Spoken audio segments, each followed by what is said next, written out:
So right now in Southern California, there are fully upgraded move-in ready homes sitting completely empty. Builders are quietly taking financial losses on these specific houses. And if you walk into the sales office today, the rep is going to push you towards buying one because they're often advertised as the home of the week. But here's what they're not going to tell you. They will offer you their standard, heavily advertised incentive package, hoping you don't realize exactly how desperate they are to get that specific house off their books. They're hiding the true floor of what they're actually willing to negotiate. So these are all great lots with tens of thousands of dollars in custom upgrades already installed, but the builders won't advertise the bottom line discounts they will take to get rid of them. So today, we're going to break down exactly why these finished homes are bleeding the builders' money, the financial math behind their desperation, and the exact mechanical steps you need to take to force the sales office to hand over that shadow concession that they're holding back from the general public. So I am Steve Enchin, your Southern California new construction home expert, and every week I help folks just like you find and buy brand new homes with less money and less stress. So call or text me your questions about buying new homes. So, all right, let's start at the very beginning. Because to use this strategy effectively, you need to understand where these homes actually come from and why they exist in the first place. So the industry term we use for them is standing inventory. Some people will call them fallout homes. And the story behind every single one of them follows almost the same pattern. 6 to 9 months ago, a buyer walked into a new home sales office somewhere in the Inland Empire, maybe down in Irvine in one of the master plan communities that's been expanding out there like Great Park, maybe even up in the San Fernando Valley. And they picked out a dirt lot. They signed a builder contract. They put down a deposit. Then over the following few weeks, they went through the builder's design center process, made all of their selections, their premium flooring, their upgraded countertops, sliding glass doors, maybe some electrical pre-wires for a future home theater or EV charger. And by the time they walked out of that design center, they added somewhere in the neighborhood of like $50,000 in custom upgrades on top of the base price. The builder then spent the next several months constructing that home to those exact specifications, custom built top to bottom for that specific buyer. And then, perhaps usually in the final few weeks before closing, something happened. Maybe the buyer lost their job. Maybe their financial situation changed and the lender now refuses to fund the loan. But the most common scenario right now is construction. Maybe it ran longer than expected. The buyer's interest rate lock expired. And then by the time the home is ready, the mortgage rates had moved enough that they can no longer qualify for the loan they originally planned on. So whatever the reason, the buyer's out. They may have lost their deposit. And now the builder is sitting on a fully finished, completely move-in ready, customized home with $50,000 in upgrades already built in with no other buyer in sight. So here's the critical piece. The builder already paid for all of it. The subcontractors have been compensated. The materials they paid for are permanent. They can't reverse engineer the kitchen back to a blank slate. The house is exactly what it is, and the money is gone. Now they just need to sell it. So this is the moment where your position as a buyer gets really interesting, because the financial pressure on the builder shifts dramatically the second that home is finished. Because when a home is still under construction, it's still just like a dirt lot or a frame shell, the builder's cost exposure is relatively controlled. But the day that home receives its certificate of occupancy from the city, meaning it's legally complete, ready to be lived in, the clock is ticking on what we call those carrying costs. So every day that finished house sits empty, it costs the builder money in real concrete ways. There's property taxes. If there's an HOA in the community, they have to be paid. Melrose assessments. Nearly every new master plan community in Southern California, the builder is paying those dues every single month. So landscaping, utilities, insurance, all of it is ongoing. And the biggest factor underneath all of that is the cost of capital, because builders aren't writing checks out of a cash reserve. They're operating on these large corporate lines of credit, and they're paying interest every single day on the money they borrowed to construct that home. So when you add it all together, taxes, HOA, utilities, insurance, the interest on that borrowed capital, a single empty finished home in Southern California can run a builder several $100s a day in losses. And this is often compounded by the fact they may still have other dirt lots they need to sell and other homes under construction that still don't have buyers. So layer that on top of the human element. A builder's regional managers might be personally incentivized through their own bonus structures to get that inventory off the books before the end of a fiscal quarter. So this isn't just a company level concern. There may be individuals inside the organization whose personal compensation depends on closing that file. So that's a level of motivated seller we're dealing with when you approach one of these homes correctly. So here's the question that probably comes to mind at this point. If they're losing money every day and there's real personal pressure to close the deal, why don't they just drop the price publicly? Put a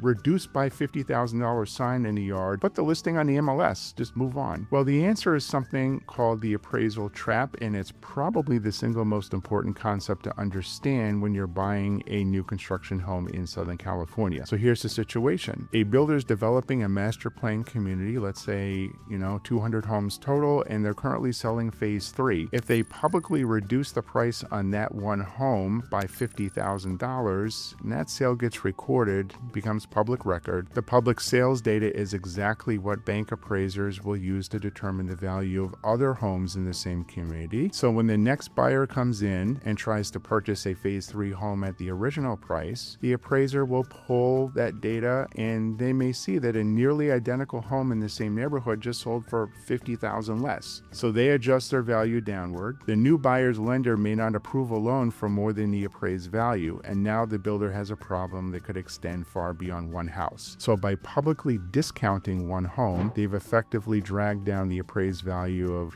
the next dozen homes they're trying to sell. So that's the appraisal trap, and it's why builders cannot afford to make these bottom line discounts really visible. So instead, they work through what are called shadow concessions. The base price may stay exactly where it is on paper. That public number doesn't move, but off market, quietly, to the right buyer with the right representative, they may offer real value in other forms. They may cover $30,000 in closing costs. They may buy your interest rate down to something like 4.99 or even 3.99%, which depending on your loan amount could mean hundreds of dollars less per month. And those $50,000 in design center upgrades the original buyer selected, gone. They come with the home at no additional cost to you. So the sale records at the original list price, the comparable price history stays clean, and you walk away with concessions that saved you real money and concessions that just never really appear in any public record. And this is the part that matters. They're only going to go there if you know to push them for it. So how do you actually push them there? And that's where the strategy comes together. If you walk into a sales office without representation, the dynamic is pretty straightforward. The builder rep's job is to maximize the builder's profit. They're going to show you the quick move-in home. They'll probably acknowledge that it's available and there's some incentives on it, but they're going to open with their baseline offer and present it as though that's the deal. They're negotiating against you, and they do this every single day. And if your agent that you have is only looking at what's publicly available on the MLS, you're really working with incomplete information, because builders don't put their numbers into the public market, or even their new construction listings are not in the MLS, because again, that's the whole point. The real deals live off market, and finding them requires a different approach. So what you actually need is an agent who actively tracks new construction across Southern California, someone who's actually always looking at quick move-in inventory, watches those quarterly earning reports to understand which developers are under the most financial pressure right now, and who knows who at the regional level is making the decisions on offers. And when you get to the negotiating table, the conversation looks a little bit different than what you might expect. You're not asking for a price reduction. That's not how this works. The builder can't give you one on paper without triggering that appraisal problem we just talked about. So instead, you're asking for those upgrades. You're asking for the closing costs. You're asking for the rate buy down. You may be asking for free solar. There's a whole bunch of different things we could do, but those are the three levers. That's how you extract real value from a multi-billion-dollar corporation without them ever having to change the number on the selling price. So one final thing, because this is where a lot of buyers unknowingly lose everything that we just talked about before they even get started. So all new home builders have a registration policy. If you walk into that sales office and fill out their registration card without your agent present, without me present, the builder will typically record you as an unrepresented buyer for that community. And in most cases, that designation sticks. So that means by the time you realize because you need representation because you want to buy the house, it's too late to bring one in. You've handed over your negotiating leverage at the front door. So before you visit a single model home in Southern California, call, email, or text me your target city first. We can talk through what's actually available on the ground right now, which builders are generally flexible, and what a realistic deal looks like in your specific market. So when we walk in informed with your representation already in place, you have your leverage fully intact. So the inventory is out there. The concessions are real. You just need to be set up correctly before you walk through the door. So thank you for watching, and we will see you on the next video.